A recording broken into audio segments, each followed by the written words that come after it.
Hello everyone, welcome back to my channel study and craft with Puja. By the way, আমি পূজা, আর আজকে আমি তোমাদের সাথে শেয়ার করব ছোটদের পথের পাঁচালের পর্ব বা পরিচ্ছেদ 21। এর আগে কিন্তু অলরেডি 19 আর 20 নম্বর পরিচ্ছেদ বা পর্বটা আমি শেয়ার করেছি, যেটা কিনা তোমাদের তৃতীয় ইউনিট টেস্টে রয়েছে। তো সেগুলো যারা দেখোনি, ডেসক্রিপশন বক্সে প্লে লিস্টের লিঙ্ক আছে, তোমরা সেখান থেকে সেটা দেখে নিতে পারো। আর তোমরা কিন্তু আজকেও তোমাদের বই আর পেন্সিল নিয়ে বসো। তোমরা কিন্তু আজকেও যে ইম্পর্টেন্ট জায়গাগুলো আমি বলে দেবো সেগুলো বইতে দাগিয়ে নিও। তো চলো শুরু করা যাক। কয়দিন খুব বর্ষা চলিতেছে, বৃষ্টির বিরাম নাই, একটু থামে আবার অমনি জোরে আসে। বৃষ্টির ছাটে চারিধার ধোয়া ধোয়া। আমাদের এখানেও কিন্তু এখন এরকমই বৃষ্টি হচ্ছে। তোমাদের ওখানে যদি হয়ে থাকে অবশ্যই কিন্তু কমেন্টে জানিও। হরিহর মোট 5টা টাকা পাঠাইয়াছিল, তাহার পর আর পত্রও নাই, টাকাও নাই। সে অনেক দিন হইয়া গেল। রোজ সকালে উঠিয়া সর্বজয়া ভাবে আজ ঠিক খবর আসিবে। ছেলেকে বলে, তুই খেলে খেলে বেড়াস বলে দেখতে পাসনি, ডাক বাক্সটার কাছে বসে থাকবি, পিয়ন যেমন আসবে আর অমনি জিজ্ঞেস করবি। অপু বলে, বাহ, আমি বুঝি বসে থাকি নে, কালও তো এলো যে পুটিদের চিঠি, আমাদের খবরের কাগজ দিয়ে গেল। জিজ্ঞেস করে এসো দিদিপুটিকে যে কাল তবে আমাদের খবরের কাগজ কি করে এলো। আমি থাকি না বই কি। যে বর্ষা রীতিমতো নামিয়াছে। অপু মায়ের কথায় ঠায় রায়দের চণ্ডী মণ্ডপে পিয়নের প্রত্যাশায় বসিয়া থাকে। সাধু কর্মকারের ঘরের চালা হইতে গোলা পায়রার দল ভিজিতে ভিজিতে ঝটাপট করিয়া উড়িতে উড়িতে রায়দের পশ্চিমের ঘরের কারণে এসে আসিতেছে। চাহিয়া চাহিয়া দেখে, আকাশের ডাককে সে বড় ভয় করে। বিদ্যুৎ চমকাইলে মনে মনে ভাবে, দেবতা কিরকম নল পাচ্ছে দেখেছ, এইবার ঠিক ডাকবে। পরে সে চোখ বুঝিয়া কানে আঙুল দিয়া থাকে। বাড়ি ফিরিয়া দেখে মা ও দিদি সারা বিকালে ভিজিতে ভিজিতে রাশিকৃত কচুর শাক তুলিয়া রান্নাঘরের দাওয়ায় জড়ো করিয়াছে। অপু বলে, কোত্থেকে আনলে? কত। দুর্গা হাসিয়া বলে, কত? যে তোমার তো বসে বসে বড় সুবিধে, ওই ওদের ডোবার জামতলা থেকে এই এতটা 1 হাঁটু জল। যাও দেখি। সকালে সকালে ঘাটে গিয়া নাপিত বউয়ের সঙ্গে দেখা হয়। সর্বজয়া কাপড়ের ভিতর হইতে কাঁসার একখানা রেকাবি বাহির করিয়া বলে, এই দেখো জিনিসখানা, খুব ভালো, ভরণ না কিছু না, ফুল কাঁসা। তুমি বলেছিলে তাই বলি যায়নি। এ যে সে জিনিস নয়, এ আমার বিয়ের দান, এখন এই জিনিস আর মেলে না। তাহলে এখানে দেখো, এখানে কিন্তু খুব একটা প্রশ্ন নেই, কয়েকটা প্রশ্নই রয়েছে। যেমন কি, যে কচুর শাক কোথা থেকে তুলে নিয়ে এসেছিল যে ও দুর্গা আর তার মা, সেটা।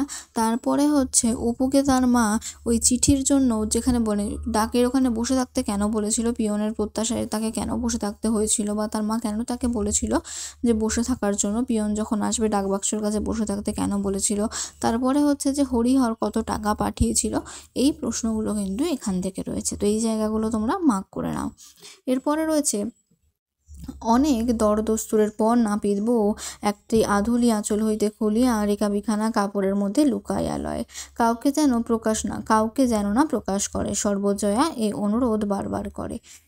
যে 2-1 দিনে ঘনীভূত বর্ষা নামিল। হু হু পুবে হাওয়া, খানা ডোবা সব থই থই করিতেছে। পথে ঘাটে 1 হাঁটু জল। দিন রাত শো বাঁশ বনে ঝড় বাঁধে। বাঁশের মাথা মাটিতে লুটাইয়া লুটাইয়া পড়ে। আকাশের কোথাও ফাঁক নাই। মাঝে মাঝে আগেকার চেয়েও অন্ধকার করিয়া আসে। কালো কালো মেঘের রাশ হু হু উড়িয়া পূর্ব হইতে পশ্চিমে চলিয়াছে। মহাঝড়। দিন রাত শো শব্দ। নদীর জল বাড়ে।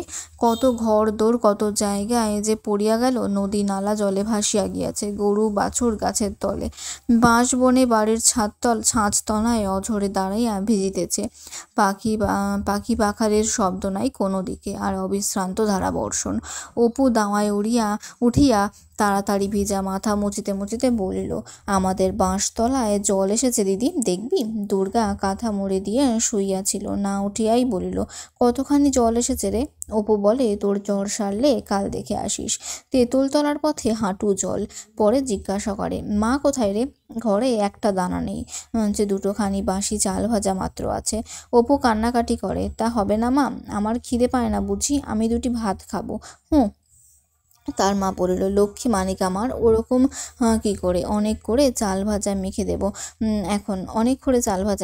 এখন, এখন রাঁধবো কেমন করে, দেখছিস না কীরকম শ্যাওটা করেছে।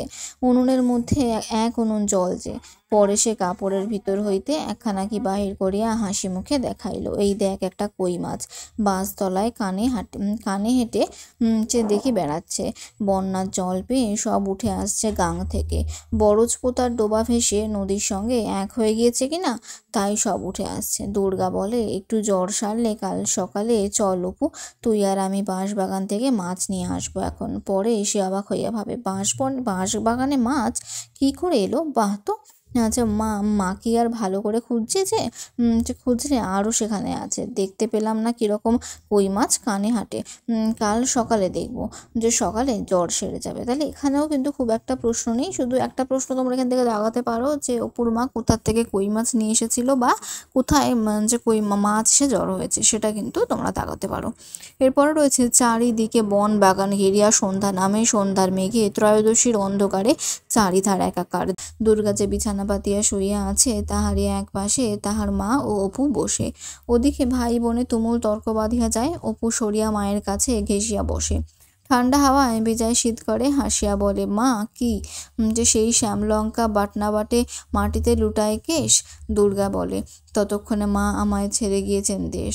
অপু বলে, দূর যে হামা তাই? ততক্ষণে মা আমায় ছেড়ে গিয়েছেন দেশ? কথা বলিয়া সে দিদির অজ্ঞতায় হাসে। সর্বজয়ার বুকে ছেলের অবোধ উল্লাসের হাসি শেলের মতো বেঁধে। মনে মনে ভাবে, 7টা নয় 5টা নয়, এই তো একটা ছেলে, কি অদিষ্ট যে করে এসেছিলাম তাদের মুখের আবদার রাখতে পারিনি।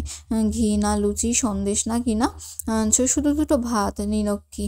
আবার ভাবে যে এই ভাঙা ঘর, টানাটানি সংসার, অপু মানুষ হলে আর দুঃখ থাকবে না, ভগবান তাকে মানুষ করে তোলেন যেন। এই লাইনটা তোমরা কিন্তু এখান থেকে দাগিয়ে নাও, অপু মানুষ হলে আর দুঃখ থাকবে না। কে কথাটা বলেছে এবং কেন বলেছে? প্রশ্ন উত্তরের ক্লাসে এর অ্যান্সারগুলো কিন্তু আমি ডেসক্রাইব করে দেবো। তাহার পর সে বসিয়া বসিয়া গল্প করে। যখন প্রথম সে নিশ্চিন্তিপুরের ঘর হইতে আসিয়াছিল তখন 1 বৎসর এইরকম অবিশ্রান্ত বর্ষায় নদীর জল এত বাড়িয়াছিল যে ঘাটের পথে মুখুজ্জে বাগানের কাছে খড় বোঝাই নৌকা পর্যন্ত আসিয়াছিল।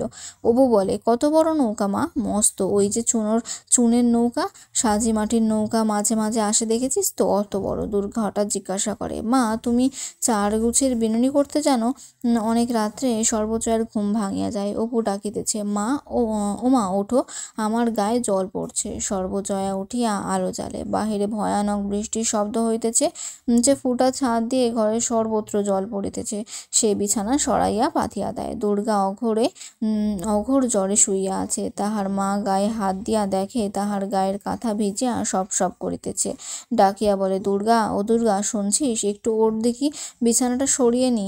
ও দুর্গা, শিগগির, একেবারে ভিজে গেল যে সব। ছেলে মেয়ে ঘুমাইয়া পড়িলেও সর্বজয়ার ঘুম আসে না। অন্ধকার রাত, এই ঘন বর্ষা, তাহার মন ছমছম করে, ভয় হয়। একটা যেন কিছু ঘটিবে ভাবে। সে মানুষেরই বা কি হলো? কোনো পত্তরও আসে না। টাকা মরুগ্গে যাক।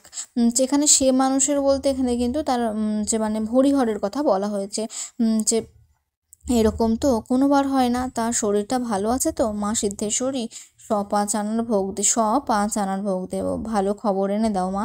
তার পরদিন সকালের দিকে সামান্য একটু বৃষ্টি থামিল। সর্বজয়া বাটির বাহির হইয়া দেখিল বাঁশবনের মধ্যে ছোট ডোবাটা জলে ভর্তি হইয়া গিয়াছে। ঘাটের পথে নিবারণের মা ভিজিতে ভিজিতে কোথায় যাইতেছিল। সর্বজয়া ডাকিয়া বলিল, ও নিবারণের মা, শোনো। যে পরে সলজ্জভাবে বলিল, সেই তুই একবার বলছিলি না যে বৃন্দাবনী চাদরের কথা তোর ছেলের জন্য, তা নিবি? নিবারণের মা বলিল, আছে, দেয়া একটু ধরুক, মোর ছেলের সঙ্গে করে এখনই আসবো এখন। নতুন আছে মা ঠাকুরন না পুরনো? সর্বজয়া বলিল, তুই আয় না, এখনই দেখবি। একটু পুরনো, কিন্তু যে সে কেউ গায়ে দেয়নি, ধোয়া তোলা আছে। পরে একটু থামিয়া বলিল, তোরা আজকাল চাল ভাজিস নে? নিবারণের মা বলিল, এই বাদলায় কি ধান শুকোয় মা ঠাকুরন? যে খাবার বলে দুটোখানি রেখে দিয়েছি অমনি। সর্বজয়া বলিল, একটা কাজ কর না, তাই গিয়ে আমায় আধ কাটাখানেক আজ দিয়ে যাবি? একটু সরিয়ে আসিয়া মিনতির সুরে বলিল, বৃষ্টির জন্যে বাজার থেকে চাল আনবার লোক পাচ্ছি নে, টাকা নিয়ে বেড়াচ্ছি, তা কেউ যদি রাজি হয়। বড় মুশকিলে পড়েছি মা। নিবারণের মা শিকার হইয়া গেল, বলিল আসবো এখন নিয়ে, কিন্তু সে ভেটেল ধানের চালির ভাত কি আপনারা খেতে পারবেন মা ঠাকুরন? বড্ড মোটা। নিমছাল সিদ্ধ দুর্গাহার খাইতে পারে না, তাহার অসুখ একভাবেই আছে। ঔষধ নাই, পথ্য নাই, ডাক্তার নাই, বৈদ্য নাই, বলে 1 পয়সার বিস্কুট আনিয়া দেবে মা, নোনতা মুখে বেশ লাগে।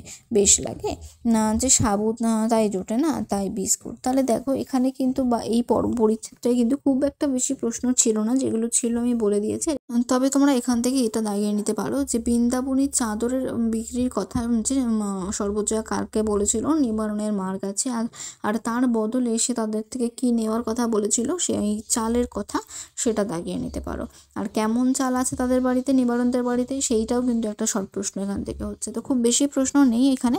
তো যদি এই পর্ব বা পরিচ্ছেদটা তোমাদের ভালো লাগে তাহলে কিন্তু ক্লাসটাকে লাইক করো, কমেন্ট করো, বন্ধুদের সাথে বেশি করে শেয়ার করে দিও। আর যারা এখনও সাবস্ক্রাইব করোনি তারা কিন্তু সাবস্ক্রাইব করে নিও। আমি নেক্সট ক্লাসে কিন্তু প্রশ্ন উত্তর শেয়ার করে দেবো। তাহলে আজকের ক্লাসটা এখানেই শেষ করলাম। Thank you.